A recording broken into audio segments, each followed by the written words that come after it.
بسم اللہ الرحمن الرحیم الحمد للہ المعروف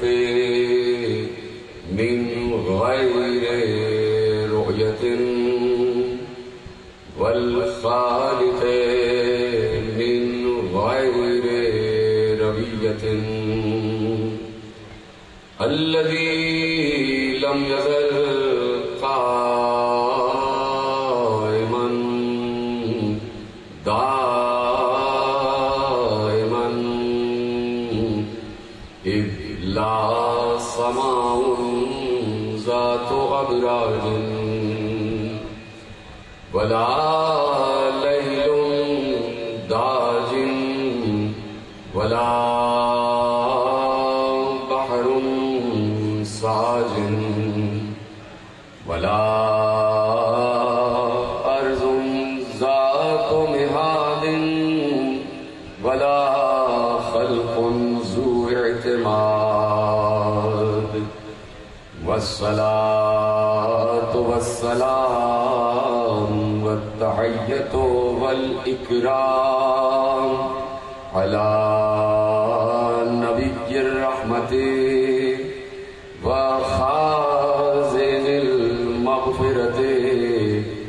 وقائد الخير والبركة ومنقذ العباد من الهلكة سيدنا ومولانا أبي القاسم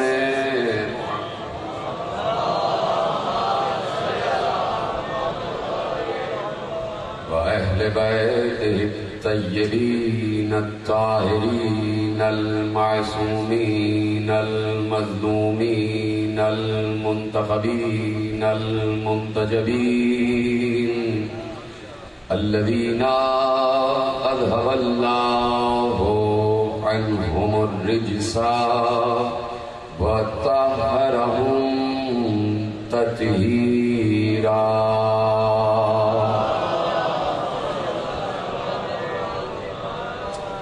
أما بعد فقد قال الله سبحانه وتعالى في محكم كتابه المجيد وفرقانه الحميد وقوله الحق بسم الله الرحمن الرحيم يعرفون نعمة الله ثم ينكرونها وأكثرهم الكافرون. صلوات پڑھیں محمد.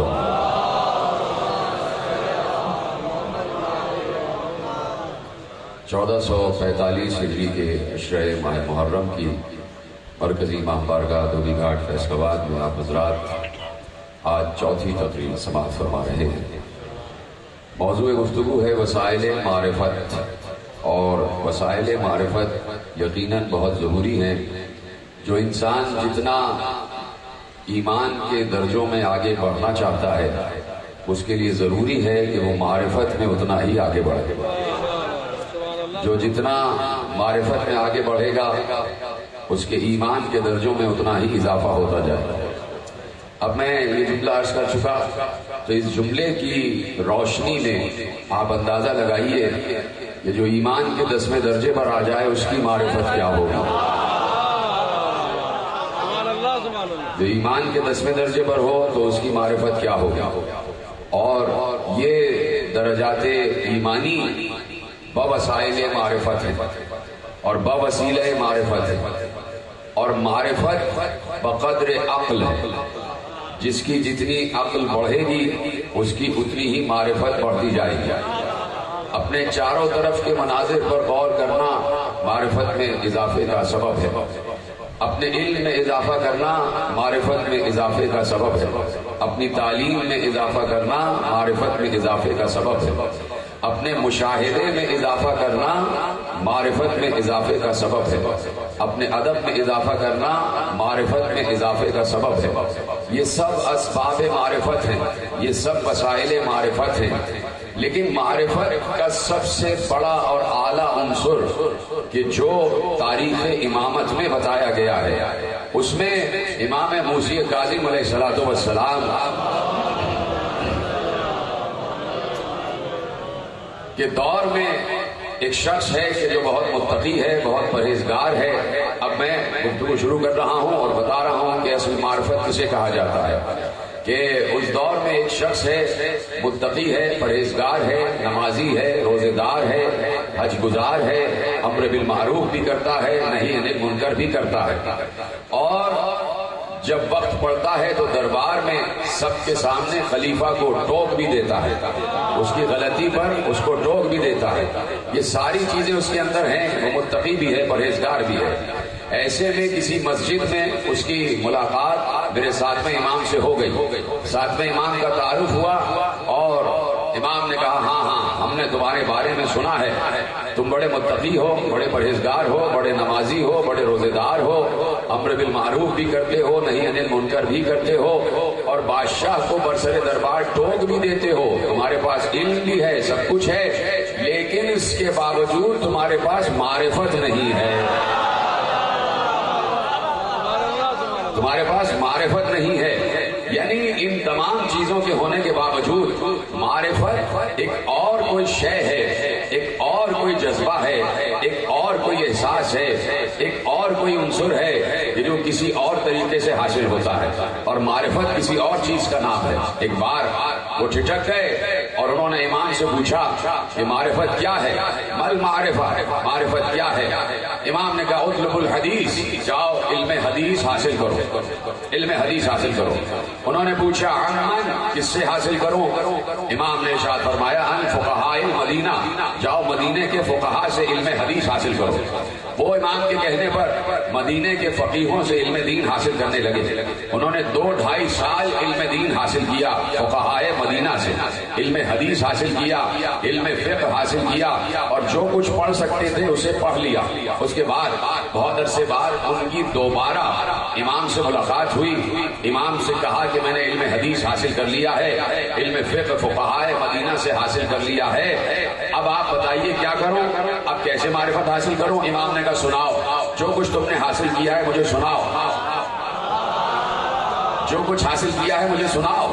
انہوں نے اتنے عرصے میں جو کچھ حاصل کیا تھا، جو کچھ پڑھا تھا، جو کچھ بھی علم حاصل کیا تھا، وہ سارا کا سارا امام کو بیان کرتے گئے. جب سب کچھ بیان کر چکے، امام نے کہا کچھ رہ تو نہیں گیا؟ کہا نہیں، سب بیان کر دیا. امام نے کہا یہ سب صحیح ہے، مگر پھر بھی تمہارے پاس ابھی معرفت نہیں ہے. یہ سب صحیح ہے لیکن ابھی تمہارے پاس معرفت نہیں ہے. اب وہ کہتے ہیں، یہ کہہ کے امام آگے بڑھ گئے. پھر اس نے پوچھا کہ میں کہاں سے معرفت حاصل کروں؟ جاؤ اطلب المعرفہ، عارف المعرفہ، جاؤ معرفت کی عرفان حاصل کرو، معرفت کا عرفان حاصل کرو، معرفت کی معرفت حاصل کرو. یہ کہہ کے امام آگے بڑھ گئے. اب یہ کہتے ہیں کہ مجھے اپنے دین کے بارے میں پریشانی لاحق ہو گئی کہ میں ایمان کے کس درجے پر کھڑا ہوا ہوں، میرا دین کہاں پر ہے، میرا علم کہاں پر ہے، آیا میں نے کچھ حاصل کیا بھی ہے یا نہیں ہے، یا جو کچھ بھی حاصل کیا ہے وہ سب صرف نظر ہو رہا ہے. اپنے بارے میں سوچ رہے تھے کہ دوسرے ہی دن امام سے دوبارہ ملاقات ہوئی. اب یہ آگے بڑھے، انہوں نے امام کو سلام کیا، امام نے جواب سلام دیا. ایک بار انہوں نے پوچھا کہ انی، کہنے لگے امام سے کہنے لگے انی احتج الیک بین یدی اللہ، میں اللہ سے آپ کی شکایت کروں گا. کہا کیوں؟ کہا کہ اب آپ بتائیں مجھے کہ معرفت کیا ہے. فدلنی علی المعرفہ، اب آپ مجھے بتائیں کہ معرفت کیا ہے، مجھے معرفت کے دلائل اب آپ پیش کریں. فدلنی علی المعرفہ، اب آپ مجھے بتائیں کہ معرفت کیا ہے. یہ سب پیش نگاہ ہو گیا نا آپ کے تمام حضرات جو میرے ساتھ بیٹھے ہوئے ہیں کہ انہوں نے علم حدیث بھی حاصل کر لیا، یہ نمازی بھی ہیں، یہ پرہیزگار بھی ہیں، یہ متقی بھی ہیں، یہ امر بالمعروف بھی کرتے ہیں، یہ نہی عن المنکر بھی کرتے ہیں. یہ تمام چیزیں جو شریعت کے تقاضے ہیں وہ پورے بھی کرتے ہیں. بادشاہ کو دربار میں برسر دربار ٹوک بھی دیتے ہیں، بادشاہ کو بتا بھی دیتے ہیں کہ یہ کام تم غلط کر رہے ہو. جرأت بھی ہے، ہمت بھی ہے، علم بھی ہے، تعلیم بھی ہے، تقویٰ بھی ہے، پرہیزگاری بھی ہے، امر بھی ہے، معروف بھی ہے، نہیں بھی ہے، ہدایت بھی ہے، برات بھی ہے، سب کچھ ہے. لیکن امام سے پوچھ رہے ہیں فدلنی علی المعرفہ، اب آپ بتائیے کہ معرفت کیا ہے. جیسے ہی انہوں نے امام سے یہ پوچھا کہ اب آپ بتائیے معرفت کیا ہے، تو امام نے ذکر علی شروع کر دیا۔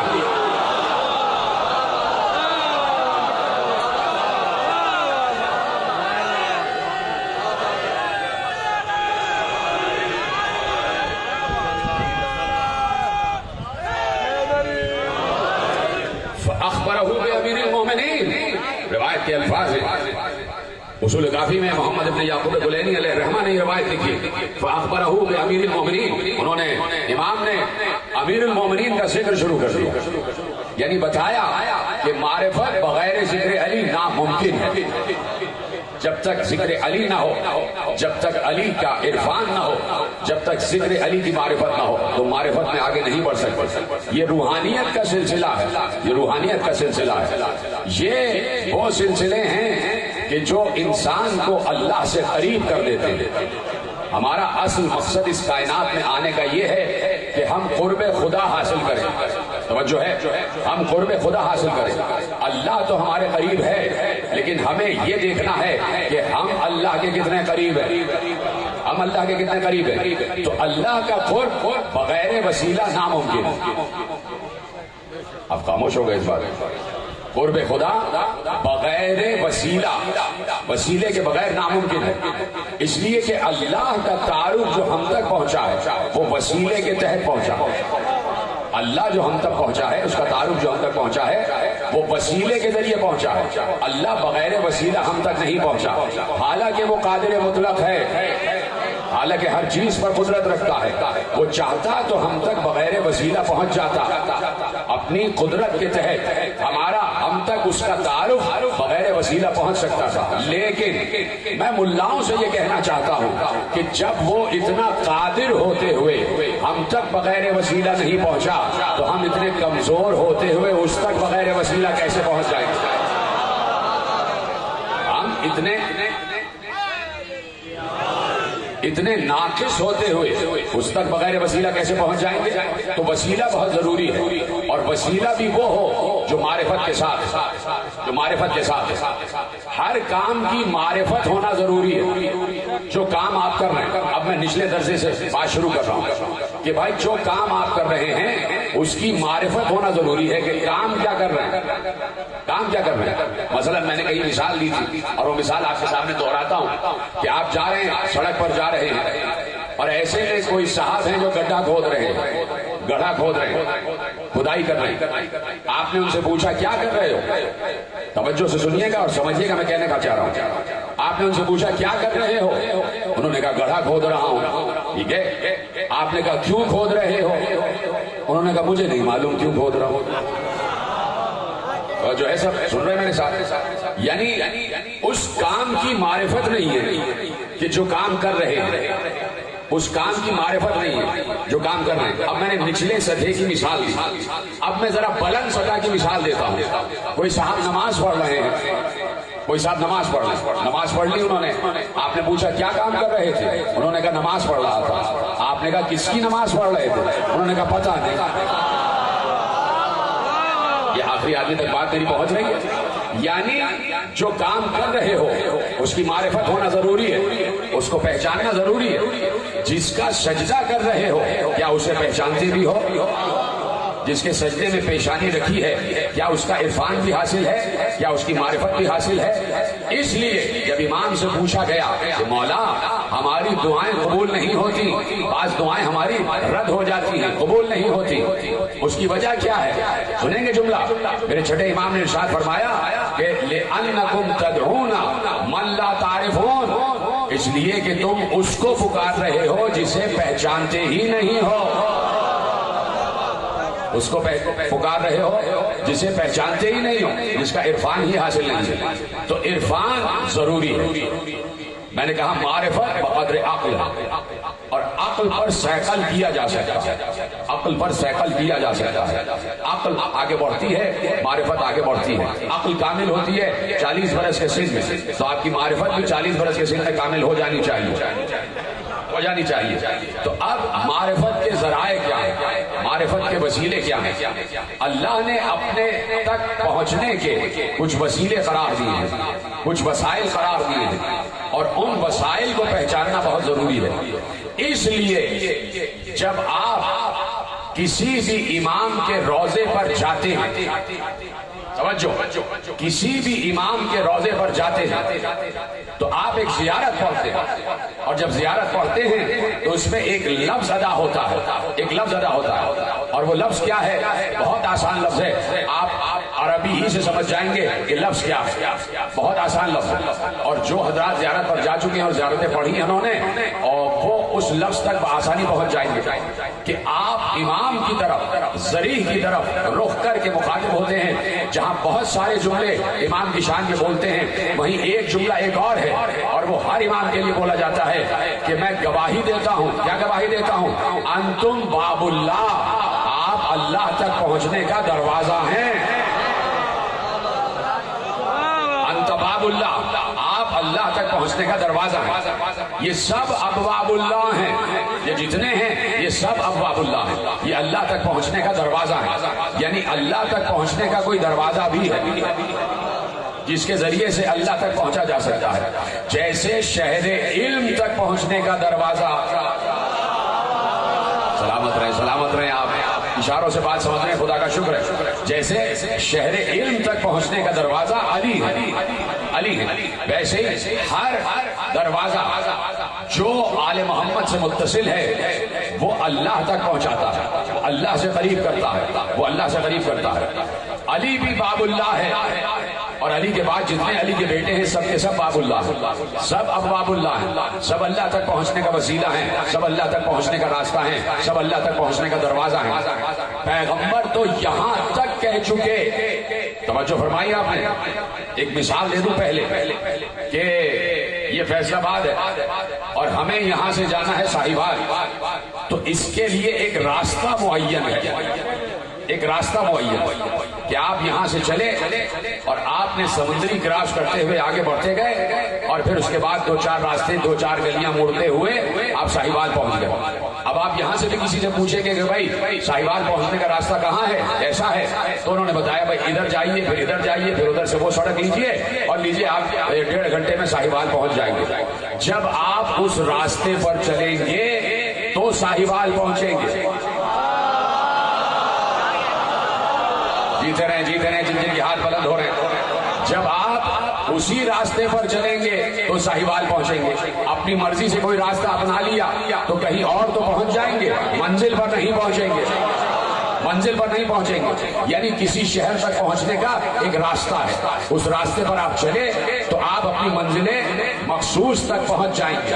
آپ نے کوئی اور راستہ اپنایا تو کہیں اور پہنچیں گے، اس منزل تک نہیں پہنچیں گے، ٹھیک ہے۔ پیغمبر نے مسجد نبوی کے ممبر پر بیٹھ کر علی کو مخاطب کیا، اور سارے اصحاب سامنے موجود تھے، سارے اجلہ اصحاب کرام سامنے موجود تھے، سارے درجات والے اصحاب کرام سامنے موجود تھے، سارے قابل احترام اصحاب کرام سامنے موجود تھے۔ ان سب کی موجودگی میں ایک بار علی کو مخاطب کر کے کہا، جملہ سنیں گے آپ پیغمبر کا جملہ، ان سب اصحاب کی موجودگی میں پیغمبر نے علی کو مخاطب کر کے کہا، یا علی انت الطریق الی اللہ، اے علی تم اللہ تک پہنچنے کا راستہ ہو۔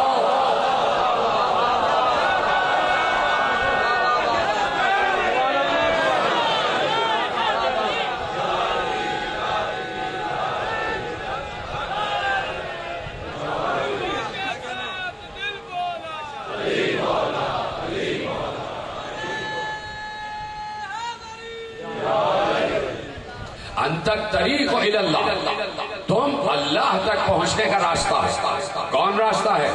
علی۔ کس تک پہنچنے کا؟ آپ سب نے کہا اللہ تک پہنچنے کا، بالکل صحیح کہا آپ نے، لیکن میں ذرا سا ایک جملہ بدل دوں، اللہ کا بھی ایک نام علی ہے، اسماء حسنہ میں اس کا ایک نام ہے العلی، وہ بھی علی ہے۔ اب جملہ آپ کے حوالے کر دوں آپ کے حسن طبیعت کے لیے کہ اس علی تک پہنچنے کا راستہ یہ علی ہے، علی سے علی تک، جیتے رہیں سلامت رہیں، علی سے علی تک، علی کی ابن ابی طالب علی کے اعلیٰ تک پہنچاتا، علی اعلیٰ تک پہنچاتا، وہ علی اعلیٰ جس نے مخلوقات کے لیے اپنا سب سے پہلے ایک نام رکھا مخلوقات کے لیے. اللہ تنہا تھا اور وہ اپنی تنہائی سے گھبرانے والا نہیں تھا, وہ اپنی تنہائی سے پریشان ہونے والا نہیں تھا, اسے اپنی تنہائی بانٹنے کے لیے کسی اور کی ضرورت نہیں تھی, وہ گھبرانے والا نہیں تھا, وہ اپنی تنہائی میں خود کافی تھا, اپنی تنہائی میں خود اپنے لیے کافی تھا, اسے کوئی دوسری کی ضرورت نہیں تھی کہ تنہائی سے گھبرا رہا ہو تو اس نے کہا کہ بھائی کسی کو خلق کر دوں تاکہ میری تنہائی کا ساتھی ہو جائے. نہیں, اس نے اگر کسی کو خلق کیا تو اپنی معرفت کے لیے خلق کیا. بڑی آسانی سنا آپ نے جملہ, بچپن سے آپ یہ حدیث قدسی سماعت فرما رہے ہیں کہ كنت كنزا مخفيا فاحببت لك ان اعرف فخلقتك يا محمد. میں چھپا ہوا خزانہ تھا, میں نے چاہا کہ میں پہچانا جاؤں تو اے محمد میں نے تم کو خلق کیا, یعنی اپنی معرفت کے لیے ایک مخلوق خلق کر دی. جب کوئی بھی نہیں ہے, جب اول مخلوق بھی نہیں ہے اور صرف اللہ ہے, اکیلا ہے, تنہا ہے, اس وقت اس کا نام اللہ بھی نہیں تھا, اس وقت اس کا کوئی نام نہیں تھا, کوئی نام نہیں تھا, اور اس کو کسی نام کی ضرورت بھی نہیں تھی. اس لیے کہ نام کی ضرورت اس وقت پڑتی ہے کہ جب کوئی پکارنے والا ہو, اس کو کوئی پکارنے والا ہی نہیں تھا تو اس کا کوئی نام بھی نہیں تھا. جب اس نے, معصوم ارشاد فرماتے ہیں کہ جب اس نے مخلوق کے خلق کرنے کا ارادہ کیا, جب اس نے مخلوق کے خلق کرنے کا ارادہ کیا تو اس کے علم میں یہ بات تھی کہ یہ مخلوق پریشان بھی ہوگی, یہ مخلوق گھبراہٹ کا شکار بھی ہوگی, یہ مخلوق مشکل میں گرفتار بھی ہوگی, اور اسے اپنی مشکل کشائی کے لیے کوئی مشکل کشا چاہیے ہوگا, اسے اپنی مشکل کو رد کرنے کے لیے کوئی حاجت روا چاہیے ہوگا, کوئی ایسا چاہیے ہوگا جسے یہ پکارے اور وہ مدد کے لیے آ جائے. تو اللہ نے مخلوق کی مشکلات کو رد کرنے کے لیے اپنا جو سب سے پہلا نام رکھا وہ تھا علی العظیم, وہ تھا علی العظیم. سب سے پہلا جو اس نے اپنا نام رکھا وہ تھا علی العظیم, یعنی وہ چاہتا ہے کہ مشکل میں اسے یا علی کہہ کے پکارا جائے. بڑی آسانی سنا آپ نے جملہ میرے عزیزو, وہ چاہتا ہے کہ مشکل میں اسے ہی پکارا جائے, اور جب پکارا جائے تو یا علی کہہ کے پکارا جائے, یا علی کہہ کے پکارا جائے. اسی لیے جب ہم ایک دوسرے سے ملتے ہیں تو ہاتھ ملاتے وقت یا علی مدد کہتے ہیں کہ اللہ کو یاد کر رہے ہوتے, اسے یاد کر رہے ہوتے. تو بھائی وہ چاہتا یہ ہے کہ اسے پکارا جائے. تو بات یہ ہے کہ ہم اپنی مشکل میں پکارتے اسے ہی ہیں, سلامت رہیں, سلامت رہیں, پکارتے اسے ہی ہیں, اپنی مشکل میں اسے ہی پکارتے ہیں. لیکن بات یہ ہے کہ ہزار برس سے از ازل سنت خداوندی یہ ہے کہ ہم پکارتے اس علی کو ہیں جو اللہ ہے, اور وہ بھیجتا اس علی کو ہے جو ابو طالب کا بیٹا ہے.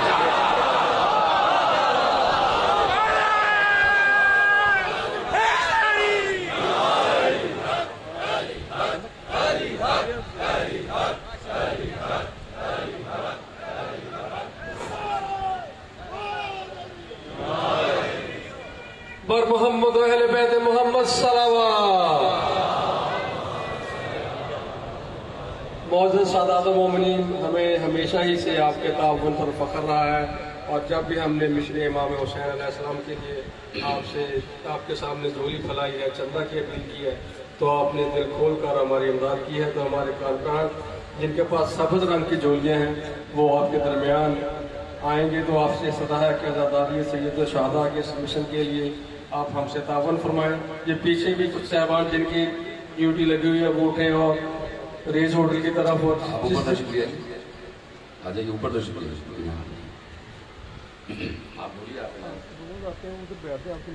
میری نظر نہیں پڑتی, ادھر سے آ جائیے. میں معذرت چاہتا ہوں.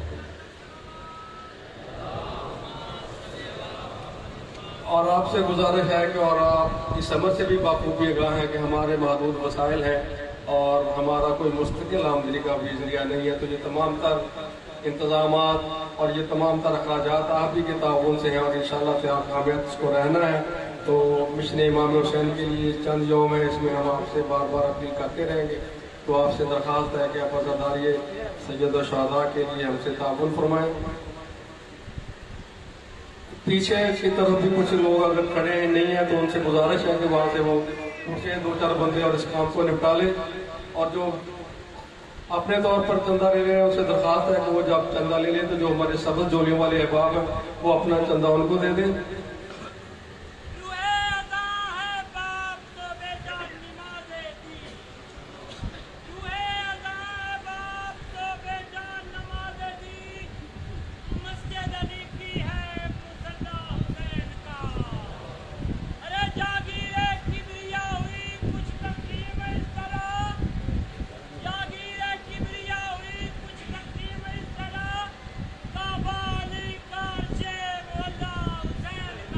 مومنین مہنگائی کے تناظر سے بھی آپ لوگ اب بخوبی آگاہ ہیں، اور اس سال بلکہ پچھلے چند سالوں سے اخراجات ڈبل سے زیادہ ہو رہے ہیں، تو آپ سے صدا ہے کہ عزاداری سید الشہداء کے اس مشن میں ہم سے بھرپور تعاون فرمائیں۔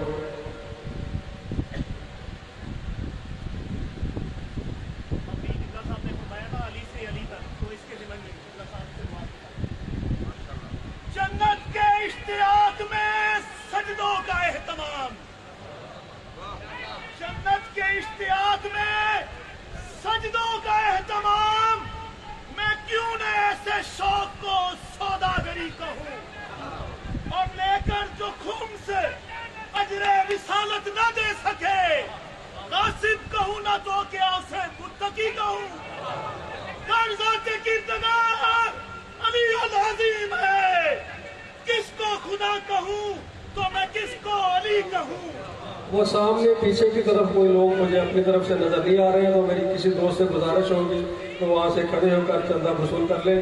جو لاسٹ میں مومنین بیٹھے ہیں ان سے درخواست ہے کہ وہاں سے کوئی اگر بندہ کھڑا ہو کے اگر وہ یہ کرتے تو ان کی مہربانی ہوگی، وہ کر کے وہ ہمارے جو کارکنان درمیان میں موجود ہیں ان کو دے دیں۔ کاغذات کردگار علی العظیم ہے، کس کو خدا کہوں تو میں کس کو علی کہوں۔ بس ایک ہی آرزو ہے کہ میدان حشر میں حیدر کے روبرو میں خدا کو علی کہوں۔ سلیمان علی حق نعرہ حیدری۔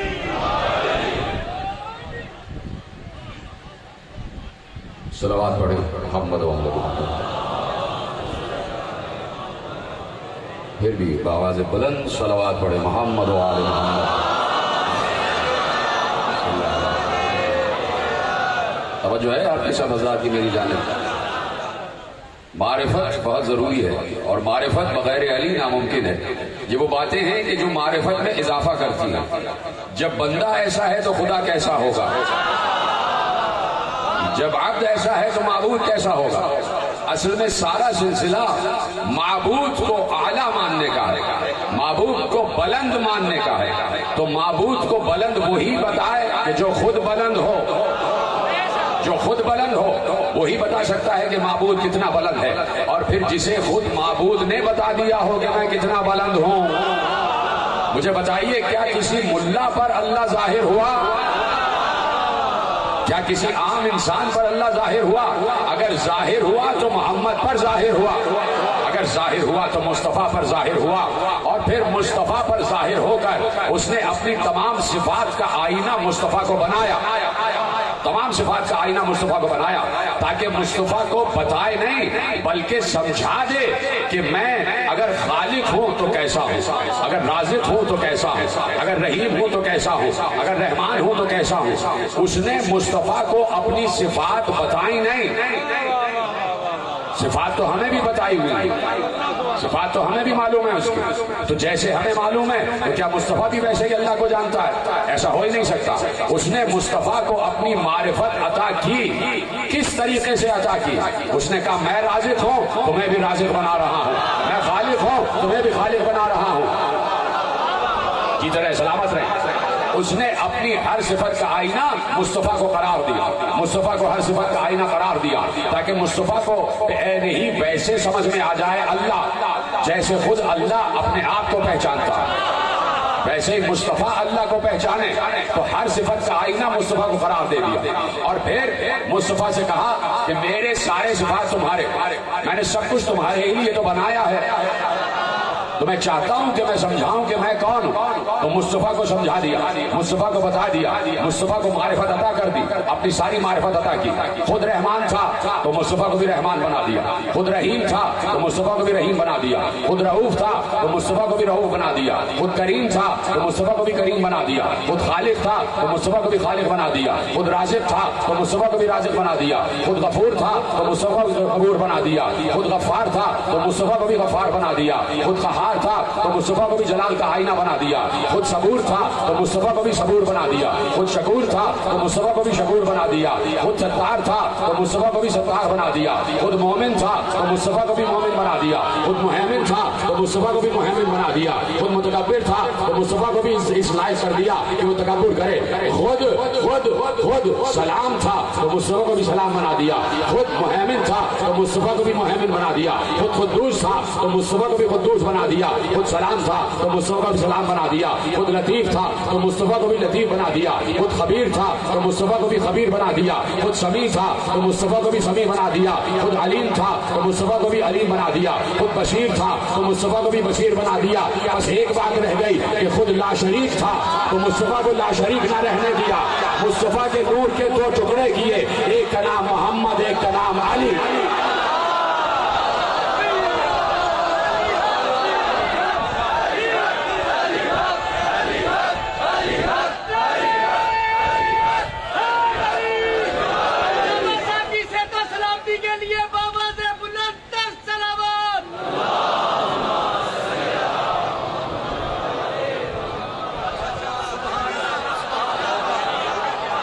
اور پھر دوسرا ٹکڑا جو خلق ہوا، دوسرا ٹکڑا جو صادر ہوا، اسے علی کا نام دیا، بتایا یہ علی سمجھائے گا کہ علی اعلیٰ کون ہے، اور پھر اس علی کو اتنے مرتبے عطا کر دیے محمد کے ذریعے سے۔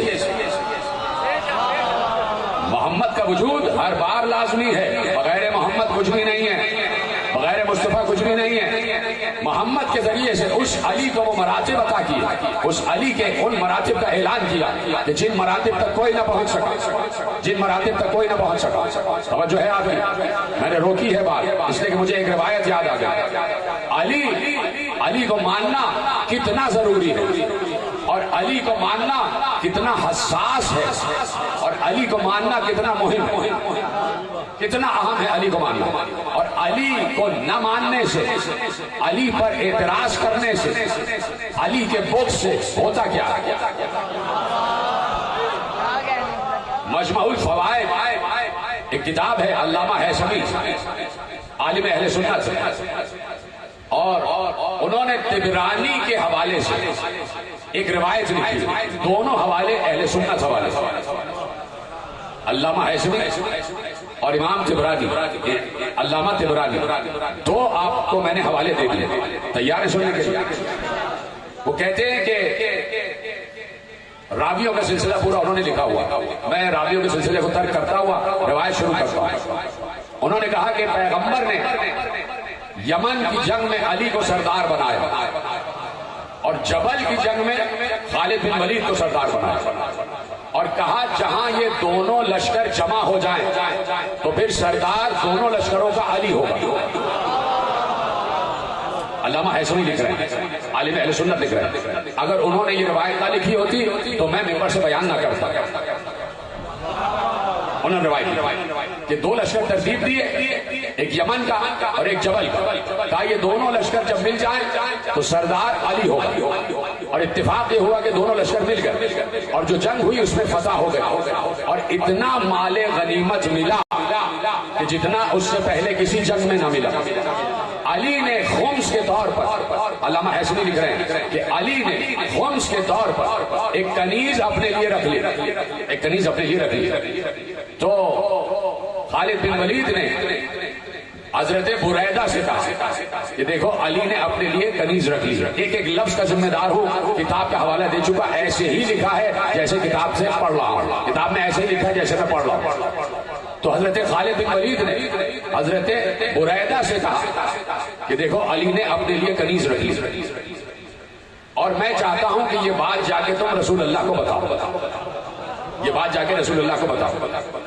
وہ چلے مدینے پہنچے، رسول اللہ کے گھر کے سامنے پہنچے، کچھ لوگ کھڑے ہوئے تھے، پتہ چلا رسول اللہ اندر حجرے میں تشریف فرما۔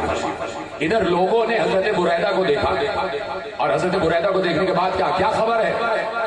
حضرت بریدہ نے کہا بہت اچھی خبر، اسلام کے لشکر کو فتح عطا ہوئی ہے اور بہت مال غنیمت ہاتھ لگا۔ تو ان لوگوں نے پوچھا یہاں کیوں آئے ہو؟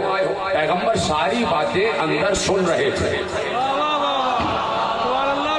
پیغمبر ساری باتیں اندر سن رہے تھے۔ انہوں نے کہا کہ یہاں کیوں آئے ہو؟ ایک ایک لفظ کا ذمہ دار ہوں، میں نے حوالے دے دیے۔ سارے لوگوں نے پوچھا جو پیغمبر کے گھر کے باہر کھڑے تھے کہ یہاں کیوں آئے ہو؟ کہا اس لیے آیا ہوں کہ پیغمبر کو ایک خبر پہنچانا۔ تو کون سی خبر؟ کہا علی نے مال غنیمت میں سے اپنے لیے کنیز رکھ لی۔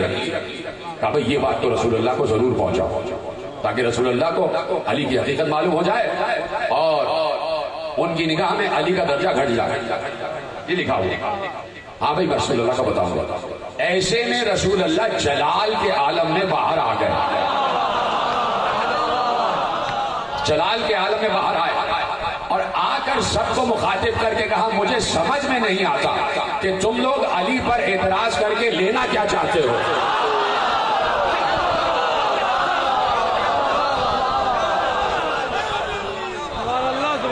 تم لوگ علی پر اعتراض کر کے لینا کیا چاہتے ہو؟ سنو اے بریدہ جا کے بتا دو کہ علی کا اس مال غنیمت میں اس کنیز سے کہیں زیادہ حصہ ہے۔ علی کا اس مال غنیمت میں اس کنیز سے کہیں زیادہ حصہ ہے۔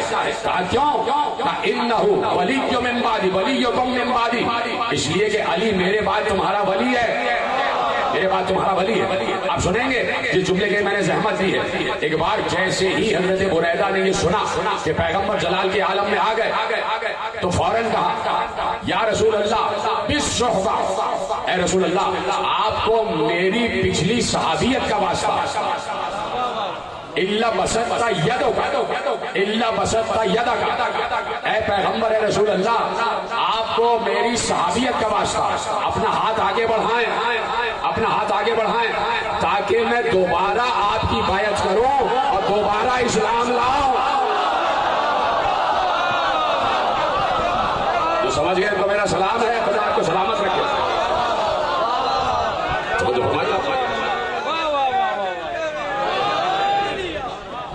لا یبایعک علی الاسلام جدیدا لفظ ہے تاکہ میں دوبارہ اسلام لاؤں۔ بھائی عالم اہل سنت نے لکھا ہے اور ایک جلیل القدر صحابی کی الفاظ ہیں کہ پروردگار کے رسول ہاتھ آگے بڑھائیے تاکہ میں آپ کی دوبارہ بیعت کروں اور دوبارہ اسلام لاؤں۔ اب جملہ یہاں پہ ختم ہو رہا ہے کہ میں اس وقت تک وہاں سے نہیں اٹھا جب تک میں نے پیغمبر کے ہاتھ پہ دوبارہ بیعت نہیں کر لی اور اسلام میں دوبارہ سے داخل نہیں ہو گیا۔ آپ سمجھے؟ آپ روایت کا نتیجہ آپ کے حوالے کر دو کہ علی سے بغض اسلام سے خارج کر دیتا ہے۔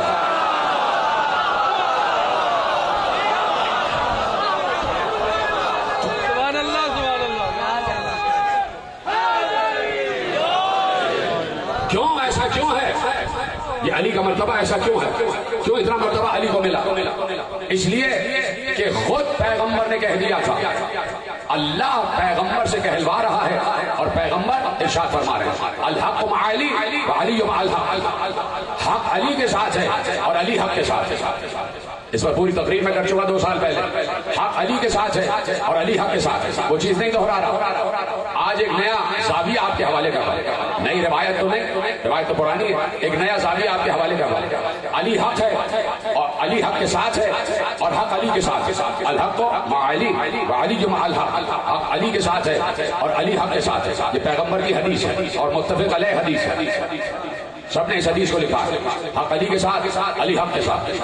یہاں تو ساتھ کی بات ہو رہی ہے کہ حق کے ساتھ ہے اور حق ان کے ساتھ ہے، لیکن شاہ عبد الحق محدث دہلوی مسند احمد ابن حنبل سیرت حلبیہ کنز العمال ملا متقی ہندی، حوالے دے دیا آپ کو، مسند احمد ابن حنبل سیرت حلبیہ کنز العمال اور مدارج النبوہ، 4 میں نے آپ کو حوالے دیے عالم اسلام کے بڑے اہم ترین حوالے.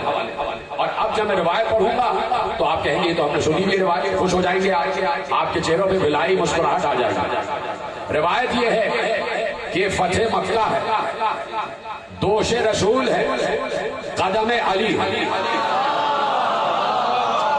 سلامت رہے، ایسے ہی اسی طرح میرے ساتھ بات کرتے ہیں. فتح مکہ ہے، دوش رسول ہے، اور قدم ہائے علی.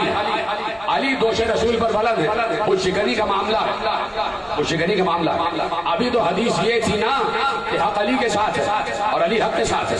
اب ایک اور حدیث آنے والی ہے، ایک اور حدیث آنے والی ہے.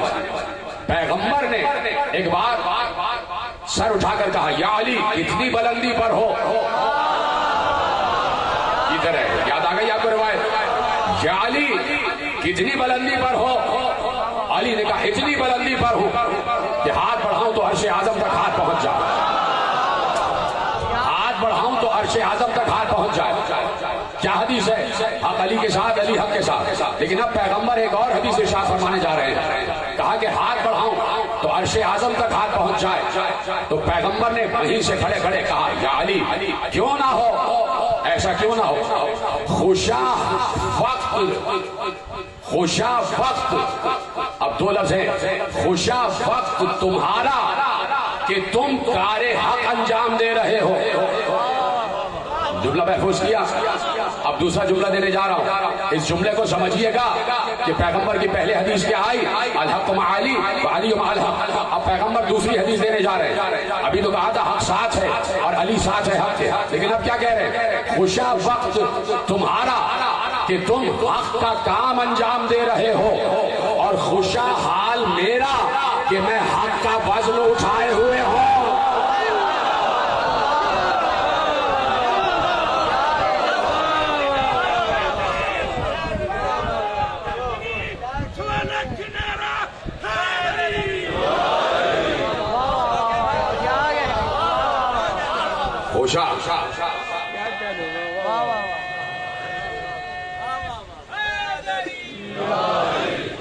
خوشا وقت تمہارا کہ تم کار حق انجام دے رہے ہو، اور خوشا حال میرا کہ میں بار حق اٹھائے ہوئے ہوں.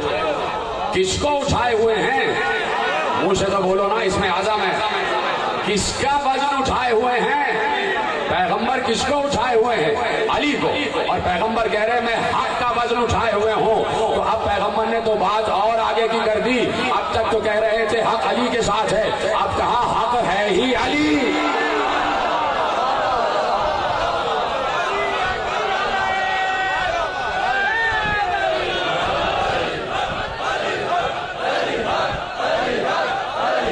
سب مل کے بولیں گے، مجھے آواز بلند چاہیے.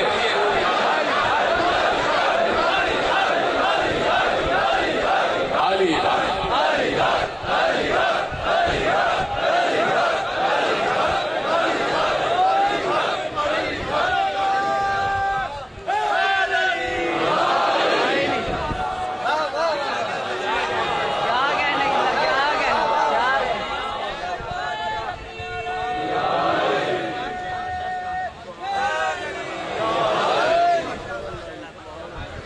توجہ فرما لیا آپ نے کہ علی مجسم حق ہے، علی حق ہے. پیغمبر نے کہا میں حق کا وزن اٹھائے ہوئے ہوں. نہ پڑھتا میں روایت اگر شاہ عبداللہ محدث دہلوی نے نہ لکھی ہوتی، اگر ملا متقی ہندی نے نہ لکھی ہوتی، اگر خطیب بغدادی نے نہ لکھی ہوتی، اگر امام احمد ابن حنبل نے نہ لکھی ہوتی تو میں روایت بھی ممبر سے نہ پڑھتا. لیکن جب جلیل القدر علماء نے لکھ دیا تو اب پڑھنے میں کیا تعامل ہے کہ علی مجسم حق ہے، علی حق ہے. ثابت ہو گیا. علماء اہل سنت سے پیغمبر کے قول کی روشنی میں یہ بات ثابت کر دی کہ علی حق ہے. ثابت ہو گئی بات، علی حق ہے. علی دائیں مڑے تو حق دائیں مڑتا، علی بائیں مڑے تو حق بائیں مڑتا. علی مصلی پر ہو تو حق مصلی پر ہے، علی مسجد میں ہو تو حق مسجد میں ہے، علی ممبر پہ ہے تو حق ممبر پہ ہے، علی دوش رسول پر ہے تو حق دوش رسول پر ہے. علی اگر کسی جنگ میں گھوڑے پر آ جائے تو حق گھوڑے پر ہے، اونٹ پر نہیں ہے.